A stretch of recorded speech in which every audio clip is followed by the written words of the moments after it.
চট্টগ্রামের আনোয়ারা উপজেলার বারখাইন ইউনিয়নের ঝিউরি এলাকায় এক গর্ভবতী প্রবাসীর স্ত্রীর খালি বসতঘরে চুরির ঘটনা ঘটেছে। তবে ঘরে মূল্যবান কোনো জিনিসপত্র না পেয়ে চোরেরা ব্যবহার্য হাঁড়িপাতিল, শাড়ি, কাপড়চোপড় ও বিছানার চাদর নিয়ে গেছে বলে নিশ্চিত করেছেন পরিবারের সদস্যরা।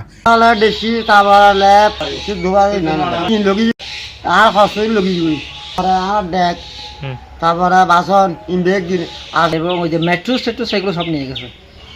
মঙ্গলবার দিবাগত রাত আনুমানিক 1টা থেকে ভোর 4টার মধ্যে উপজেলার 6 নম্বর বারখাইন ইউনিয়নের 1 নম্বর ওয়ার্ডের ঝিউরি এলাকায় এই ঘটনা ঘটে।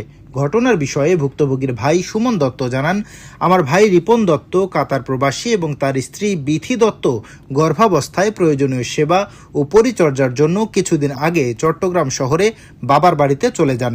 সেই সুযোগে দুর্বৃত্তরা তার খালি ঘরে প্রবেশ করে চুরির ঘটনা ঘটায়।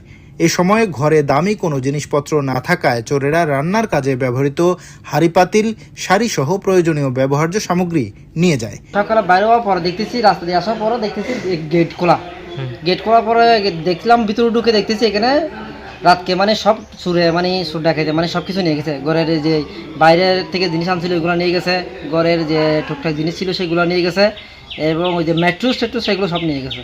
কিন্তু আমাদের কাগজপত্র নিয়ে গেছে, তারপরে বিভিন্ন জিনিস ছিল বাইরে থেকে টুকটাক ওই যে খানোর টানোর এগুলো আর কি, 1-2 লাখ টাকা জিনিস নিয়ে গেছে।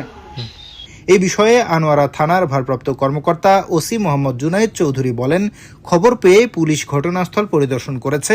ভুক্তভোগীর অভিযোগ পেলে এ বিষয়ে প্রয়োজনীয় ব্যবস্থা নেওয়া হবে।